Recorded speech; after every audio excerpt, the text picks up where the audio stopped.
Hello అండి. Welcome to my channel. ఈరోజు వీడియోలో ఇంట్లో ఇడ్లీ పిండి గానీ, దోస పిండి గానీ ఏమీ లేనప్పుడు మార్నింగ్ టిఫిన్‌లోకి ఇన్‌స్టంట్‌గా చేసుకునే బన్ దోసనైతే చూపించబోతున్నానండి. ఈ దోసలు ఫ్లఫీగా అండ్ సాఫ్ట్‌గా చాలా టేస్టీగా ఉంటాయి. అలాగే తినే కొద్దీ తినాలనిపిస్తుందండి. ఈ దోసలు చేయడానికి ఎక్కువ టైం గూడా పట్టదండి. అన్నీ ఇంట్లో ఉన్న వాటితోనే చాలా సింపుల్‌గా ప్రిపేర్ చేసుకోవచ్చు. మరి ఆలస్యం చేయకుండా ఈ ఫ్లఫీ దోసల్ని ఏ విధంగా చేసుకోవాలో ఇప్పుడు మనం చూసేద్దాం. ఫస్ట్ ఒక బౌల్లోకి 1 కప్పు వరకు ఉప్మా రవ్వను తీసుకోవాలి. అలాగే ఇందులోకి 2 టీ స్పూన్ వరకు బియ్యం పిండిని కూడా వేసుకోవాలండి. ఈ బియ్యం పిండికి బదులుగా అటుకుల్ని కూడా వేసుకోవచ్చు. తర్వాత ఇందులోకి కొద్దిగా పెరుగు, అలాగే కొద్దిగా నీళ్ళను పోసి అంతా మిక్స్ అయ్యేలా ఒకసారి బాగా కలుపుకోవాలి. ఇందులోకి తీయని పెరుగు కంటే పుల్లని పెరుగు వేసుకుంటేనే బాగుంటుందండి. ఈ పుల్లని పెరుగు వేయడం వల్ల దోశలు ఫ్లఫీగా పొంగుతాయి. ఇలా కలుపుకున్న ఈ పిండిని 10 నిమిషాల పాటు పక్కన పెట్టుకుందాం. తర్వాత ఒక కడాయిలోకి కొద్దిగా ఆయిల్ ని వేసి ఇందులోకి ఆవాలు, కొద్దిగా జీలకర్ర, అలాగే హాఫ్ టీ స్పూన్ వరకు మినుముల్ని వేసుకొని వీటిని లో ఫ్లేమ్ లోనే దోరగా వేయించుకోవాలి. చూడండి, పోపు దినుసులు ఇలా వేగాక ఇందులోకి సన్నగా కట్ చేసుకున్న కరివేపాకు, అలాగే తురుముకున్న అల్లం అండ్ సన్నగా కట్ చేసుకున్న పచ్చిమిర్చి వేసి వీటిని పచ్చి వాసన పోయే వరకు కలుపుకుంటూ వేయించుకోవాలండి. ఇవి కూడా కొంచెం వేగాక ఇందులోకి ఇలా చిన్న చిన్న ముక్కలుగా కట్ చేసి పెట్టుకున్న ఆనియన్స్ ని కూడా వేసుకోవాలండి.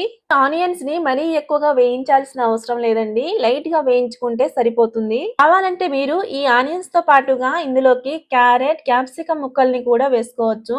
ఇలా వేయించుకున్న ఈ ఆనియన్స్ ని తీసి ఒక బౌల్లోకి అయితే వేసేసుకోండి. ఈ ఆనియన్స్ ని కడాయిలోనే ఉంచితే ఇవి వేడికి మాడిపోతాయండి. 10 నిమిషాల తర్వాత మనం నానబెట్టుకున్న పిండిని అయితే చూద్దాం. చూడండి, ఉప్మా రవ్వ అయితే పెరుగును పీల్చుకొని చాలా సాఫ్ట్ గా అయితే అయింది. నానబెట్టుకున్న ఈ రవ్వని ఒక మిక్సీ జార్ లోకి అయితే వేసేసుకోవాలి. ఇందులోకి గ్రైండ్ చేసేటప్పుడు కొద్దిగా వాటర్ ని యాడ్ చేసుకొని వీలైనంత మెత్తగా గ్రైండ్ చేసుకోవాలండి. చూడండి, ఈ విధంగా స్మూత్ పేస్ట్ లా అయితే గ్రైండ్ చేసుకోవాలి. అలాగే ఈ బ్యాటర్ అనేది నార్మల్ దోశ బ్యాటర్ లా ఉంటే సరిపోతుంది. ఇలా గ్రైండ్ చేసుకున్న ఈ బ్యాటర్ లోకి మనం ముందుగా రెడీ చేసుకున్న ఆనియన్స్ తాలింపుని వేసేసుకోవాలి. ఈ ఆనియన్స్ తో పాటుగా కొత్తిమీర, టేస్ట్ కి సరిపడా సాల్ట్ అండ్ చివరిగా వంట సోడాను వేసి ఈ బ్యాటర్ లోకి వంట సోడా పూర్తిగా కరిగే వరకు బాగా కలుపుకోవాలండి. చూడండి, బ్యాటర్ అనేది ఈ కన్సిస్టెన్సీ లో ఉండేలా చూసుకోండి. ఒకవేళ ఈ దోశ బ్యాటర్ మరీ పల్చగా అయితే కొద్దిగా బియ్యం పిండిని కూడా యాడ్ చేసుకోవచ్చు. ఇక్కడ నేను బన్ దోశ చేసుకోవడానికి మనం తాలింపు కోసం యూజ్ చేసే చిన్న కడాయిని అయితే యూజ్ చేస్తున్నానండి. ఈ కడాయిని స్టవ్ మీద పెట్టేసి అందులోకి 1 టీ స్పూన్ వరకు ఆయిల్ వేసుకోవాలి.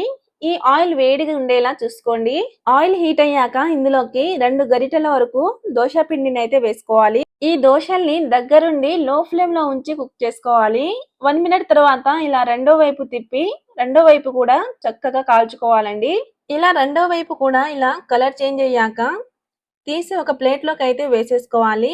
ఇదే విధంగా అన్నిటిని చేసుకోవాలండి. ఈ దోశలోకి మంచి కాంబినేషన్ అయిన టమాటో చట్నీతో సర్వ్ చేసుకోండి.